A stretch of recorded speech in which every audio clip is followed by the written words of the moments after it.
Good morning, dear student. In the continuation of P block element, we are doing group 17 element, जिसमें हमने general properties group 17 element की पढ़ ली थी. और in my last video I have explained the oxidation state of halogens. ठीक, तो इसमें कुछ properties जो है group 17 यानी halogens की रह गई हैं, जिसमें सबसे important जो यहाँ क्वेश्चन आता है वो है electron gain enthalpy. They have maximum negative electron gain enthalpy in the corresponding period.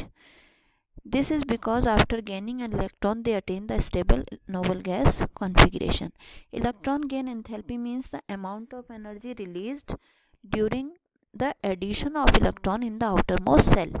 तो पूरी पीरियोडिक टेबल में सबसे ज़्यादा इलेक्ट्रॉन गेन एंथैल्पी होती है हैलोजेंस की, क्योंकि उनको अपना ऑक्टेट पूरा करने के लिए स्टेबल कॉन्फ़िगरेशन के लिए सिर्फ एक ही इलेक्ट्रॉन की ज़रूरत होती है.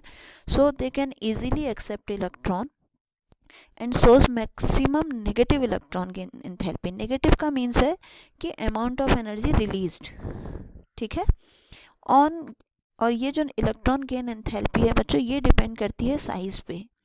मीन साइज़ अगर बड़ा होगा तो इलेक्ट्रॉन गेन एंथैल्पी कम हो जाएगी, because it depend upon electron density. Electron density जितनी ज़्यादा होगी इलेक्ट्रॉन गेन एंथैल्पी भी उतनी ही ज़्यादा होगी. मीन्स अगर हम ये कहें कि टॉप टू बॉटम मूव करने पर इलेक्ट्रॉन गेन एंथैल्पी जो है वो डिक्रीज़ होती है, तो उस केस में फ्लोरीन की इलेक्ट्रॉन गेन एंथैल्पी मैक्सिमम होनी चाहिए.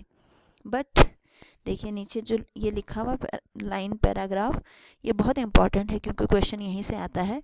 The negative electron gain enthalpy of fluorine is less than that of chlorine. Fluorine की सबसे ज़्यादा होनी चाहिए बिकॉज वो ग्रुप में सबसे ऊपर है, बट उसकी इलेक्ट्रॉन गेन एंथैल्पी क्लोरीन से कम होती है बिकॉज फ्लोरीन का साइज स्मॉल है. Due to small size of fluorine atom, as a result there is strong inter electronic repulsion. Means कि दो फ्लोरीन के इलेक्ट्रॉन्स के बीच में और जो इनकमिंग इलेक्ट्रॉन्स है उसमें अट्रैक्शन के बजाय रिपल्शन होने लगता है, जिसको हम कहते हैं इंटर इलेक्ट्रॉनिक रिपल्शन. यहाँ से ये क्वेश्चन आपका ज़रूर आता है. नेक्स्ट क्वेश्चन आता है आपका ऑल हेलोजेंस आर कलर्ड. जितने भी हेलोजेंस हैं सब क्या हैं, कलर्ड होते हैं. फ्लोरीन जो है वो येलो कलर की गैस है F2. Cl2 जो है वो ग्रीनिश येलो कलर की गैस है. Br2 यानी ब्रोमीन जो है वो रेड ब्राउन कलर का लिक्विड है. और I2 जो है वो वायलेट कलर का सॉलिड होता है. ठीक, रीज़न पूछा जाता है why halogens are coloured, because halogen जो है उनके पास अनपेयर्ड इलेक्ट्रॉन होता है and due to this they absorb the radiation from visible range, जिसकी वजह से वो कलर्ड अपीयर होते हैं. ठीक है, इसके बाद नेक्स्ट आपका आता है enthalpy of dissociation. Enthalpy of dissociation means bond. ये देखिए Cl और Cl के बीच का बॉन्ड, Br I के बीच का बॉन्ड. ठीक, जब आप ग्रुप में टॉप टू बॉटम मूव करेंगे तो जैसे जैसे साइज़ इंक्रीज़ होगा इनके बीच की बॉन्ड लेंथ भी इंक्रीज़ हो जाएगी, जिसकी वजह से बॉन्ड डिसोशिएशन एनर्जी कम हो जाएगी. ठीक है, as the size increases bond length also increases, therefore bond dissociation energy decreases. but F के केस में फिर वही बात है कि जैसे साइज इंक्रीज हो रहा है टॉप टू बॉटम, तो बॉन्ड डिसोशिएशन एनर्जी डिक्रीज होनी चाहिए, यानी F2 की बॉन्ड डिसोशिएशन एनर्जी हाईएस्ट होनी चाहिए. बट F2 के केस में क्या है, electron electron repulsion, inter electronic repulsion है, जिसकी वजह से उसकी बॉन्ड डिसोशिएशन एनर्जी जो है वो कम होती है क्लोरीन से.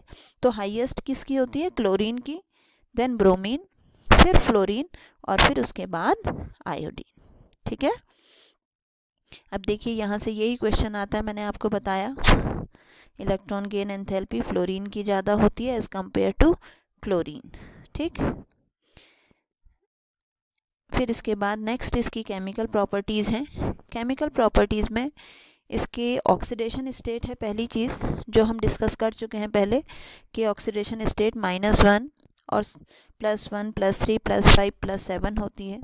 फ्लोरीन सिर्फ माइनस यानी नेगेटिव ऑक्सीडेशन स्टेट शो करता है बिकॉज हाईली इलेक्ट्रोनेगेटिव है.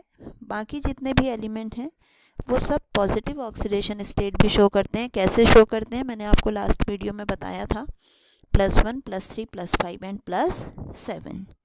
ठीक है, इसके बाद अब इससे आगे का टॉपिक हमारा है हाइड्राइड्स ऑफ हैलोजन। हैलोजन के जो हाइड्राइड्स हैं, जैसे हम पिछले 15th और 16th ग्रुप में पढ़ते आए हैं, हाइड्राइड्स होते हैं लाइक HF, HCl, HBr और HI। ठीक, तो इनकी सबसे पहले हम पढ़ रहे हैं बॉइलिंग पॉइंट, या इससे पहले मैं आपको एक चीज़ बता देती हूँ। सबसे पहले हम लेंगे इसकी physical state, it's not written over there. So सबसे पहले हम लेंगे इसकी फिजिकल स्टेट। HF जो है वो लिक्विड में एग्जिस्ट करता है, HCl and HBr are gas and HI is solid. तो क्वेश्चन 1 आता है कि why HF is liquid. 11th class में भी आपने किया है, because of hydrogen bonding. NH3, H2O, HF तीनों के केस में जो एक्सेप्शनल बिहेवियर होता है वो just because of hydrogen bonding. जैसे हमने पढ़ा था NH3 का बॉइलिंग पॉइंट ज़्यादा है due to hydrogen bonding, H2O का बॉइलिंग पॉइंट ज़्यादा है due to hydrogen bonding. Similarly HF has higher boiling point due to hydrogen bonding. ठीक, फिर यहाँ क्वेश्चन आता है acidic strength. Acidic strength HF, HCl, HBr, HI की अगर हम देखेंगे तो acidic strength means tendency to release H+ ion, जो H+ को आसानी से रिलीज कर देगा वो एसिड होगा।